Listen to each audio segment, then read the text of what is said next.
చదువుకునే వాళ్ళకి ఓకే, మరి చదువుకొని ఆర్థికంగా లేని వాళ్ళకి ఏం చేస్తారు?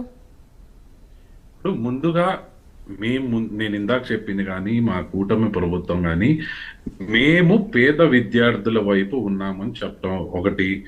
రెండు, ఈ కాలేజీ ప్రైవేట్కి ఇచ్చిన దీని యొక్క ఆ, నడిపేది మటుకు ప్రభుత్వం మాత్రమే. ఒకటి, ఇది ప్రైవేట్ చేయటం వల్ల మనకు అదనంగా సీట్లు వస్తున్నాయి. 100 సీట్లకు పైగా ప్రతి కాలేజీకి అదనంగా ఓకే. రావడం జరుగుతుంది. అవన్నీ మళ్ళీ కన్వీనర్ కోట, అంటే పేద విద్యార్థుల కోసమే. కానీ జగన్మోహన్ రెడ్డి గారు చేసిన తప్పులన్నీ దాచుకొని ఈ రోజు వచ్చి ఏదో మాటలు మాట్లాడుతా ఉన్నారు మంచిగా. కానీ ఒక మాట ప్రజలు తెలుసుకోవాలని చెప్తా ఉన్నా.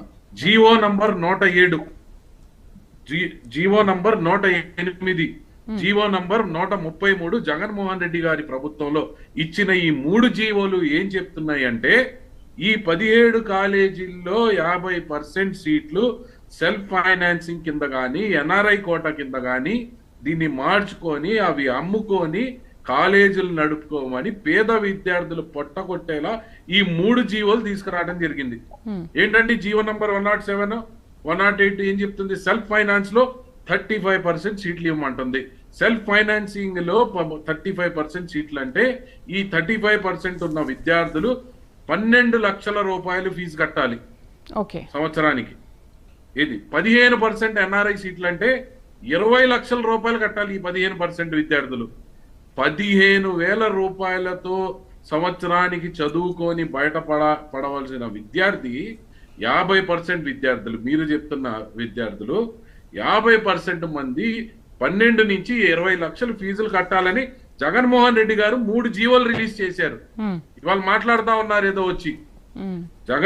అసలు వైఎస్ఆర్ సిపి అనే పార్టీకి ప్రజలన్నా పట్టదు, వాళ్ళ బాధలన్నా పట్టదు, విద్యార్థులన్నా పట్టదు. ఈ రోజు కూటమి ప్రభుత్వం ప్రజల గురించి విద్యార్థుల గురించి ఆలోచించింది కాబట్టి ఎంత త్వరగా నేను పేద విద్యార్థులకు కానీ పేదవాళ్ళకు కానీ ఈ కాలేజీల్ని యూసేజ్కి తీసుకురాగలుగుతామని చెప్పి దాన్ని అధ్యయనం చేసి ఈ రోజు పీపీపీ విధానం తీసుకురావడం జరిగింది.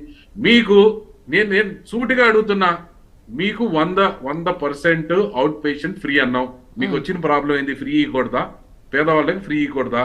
70% ఇంపేషెంట్ ఫ్రీ అంటున్నాం. మీకు వచ్చిన ప్రాబ్లం ఏంది? మీరు చెప్పిన సీట్లు, మీరు ఆల్రెడీ 50% ఎన్ఆర్ఐ సీట్లు సెల్ఫ్ ఫైనాన్స్ లో అమ్మేసిన అదనంగా 100 సీట్లు తీసుకొచ్చి కన్వీనర్ కోటాలో పెట్టాం. మేము తెచ్చిన సీట్లకి 15,000 రూపాయలు, ఈ 100 మంది 15,000 రూపాయలు సంవత్సరానికి కట్టుకుంటే వాళ్ళ ఎంబీబీఎస్ పూర్తయిపోయింది. ఇది తప్ప ఈ రోజు కేవలం వైఎస్ఆర్సీపీ ప్రభుత్వం కానీ జగన్మోహన్ రెడ్డి గారు కానీ 17 కాలేజీల కాంట్రాక్టర్లు ఇచ్చిన కమిషన్లు ఎక్కడ వెనక్కి తిరిగి ఇవ్వాలా, వాళ్ళని ఎట్లా కాపాడుకోవాలా అన్న దాని మీదే రాజకీయం చేస్తా ఉన్నారు. ఒకవేళ ఫర్ సపోజ్ నేను చెప్తున్నా, ప్రజలందరూ గమనించాలి, ఒకవేళ కూటమి ప్రభుత్వం ఈ కాలేజీలు పీపీపీ అని ఈ టాపిక్ కనుక లేకపోయి ఉంటే జగన్మోహన్ రెడ్డి రాజకీయంగా ముందుకు రావడానికి ఏదో ఒక టాపిక్ పెట్టుకునేవాళ్ళు. బహుశా 4,000 పెన్షన్ ఎందుకు ఇస్తున్నారని కూడా ధర్నా చేస్తారు. 5 కాదు 50 కోట్ల సంతకాలు కూడా చేయిస్తారు. ఈరోజు నేను అడుగుతా ఉన్నా, ఈ రోజు స్టూడెంట్స్ ఎంతమంది ఉన్నారు మీ సభలో? ఒక మాట చెప్పండి. మీరు కేటగిరీస్ చేయండి. 1 కోటి మందిలో నాకు స్టూడెంట్లు ఇంతమంది, 10th క్లాస్ చదివే వాళ్ళు, ఇంటర్ చదివే వాళ్ళు ఇన్ని సంతకాలు చేశారు, తల్లిదండ్రులు ఇన్ని సంతకాలు చేశారు, అసలు డాక్టర్లు కానీ చదువుకున్న వాళ్ళు కానీ ఎంప్లాయీస్ కానీ ఇంతమంది ఇన్ని సంతకాలు చేశారని మీరు చెప్పండి. ఈ రోజు ఒక్కొక్కరు 50 సంతకాలు చేసుకొని మొత్తం తీసుకొచ్చారు. సరే, మీరన్న ఫిగర్కే పోయినా 4 కోట్ల మంది ఇంకా మాకే సంతకం చేసినట్టు కదా. మిగతా 4 కోట్ల మంది మాకు సంతకం చేసినట్టే కదా. కేవలం రాజకీయంగా ఎట్లాగోట్లా ముందుకు రావాలి, ఫోటో ఆపుగా ముందుకుండాలి, ఏదో ఒక విమర్శ చేసి ఈ రోజు ఏదో ఒకటి చేయాలని చెప్తున్నారు. రెండోది ఇంకోటి చెప్తా ఉన్నారు, ఎవరన్నా కాంట్రాక్టర్లు కానీ లేకపోతే పారిశ్రామికవేత్తలు వస్తే జైల్లో వేస్తారు. ఏ రూల్ ప్రకారం వేస్తారో చెప్పాలండి. లా ఏంటి? ఈ దేశం కాన్స్టిట్యూషన్ లేదా?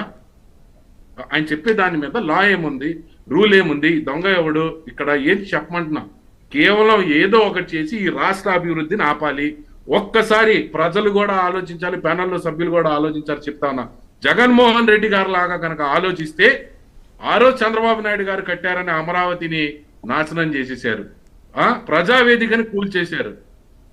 అదే రకంగా కనుక ఆలోచించదు, ఈ 17 కాలేజీలు కూటమి ప్రభుత్వం వచ్చిన తర్వాత ఆపేయాలి.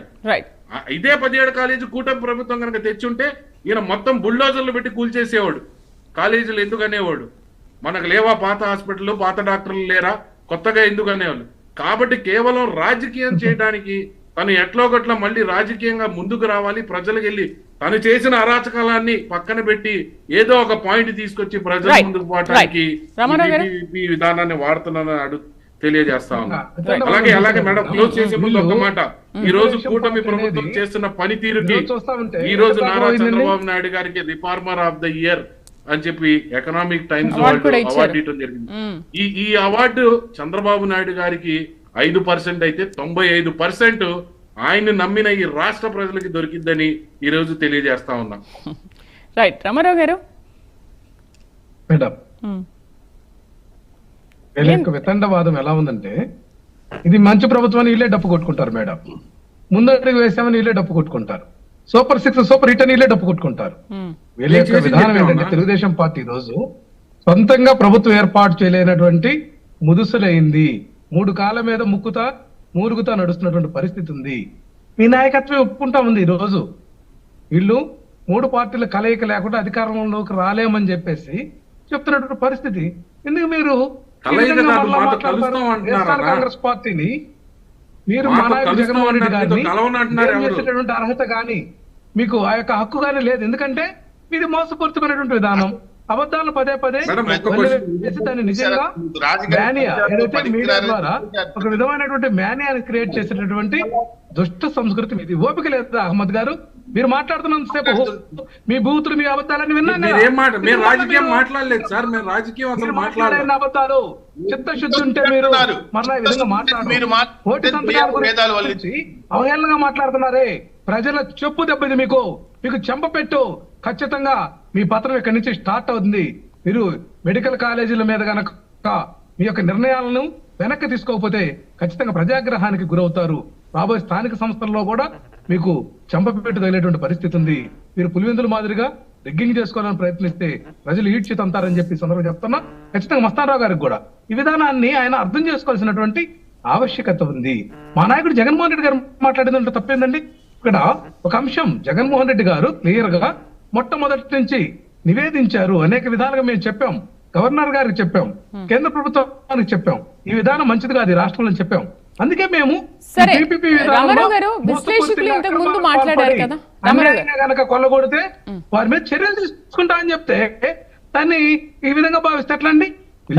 దురాఘాతాలని ప్రశ్నిస్తున్నాం. ఖచ్చితంగా మెడికల్ కాలేజీల మీద మా స్టాండ్ కరెక్ట్ గా ఉంటుందని నేను చెప్పడానికి మా నాయకుడు ప్రయత్నం చేసినటువంటి విధానాన్ని ఆహ్వానించాలి కానీ విమర్శించకూడదని ఈ సందర్భంగా.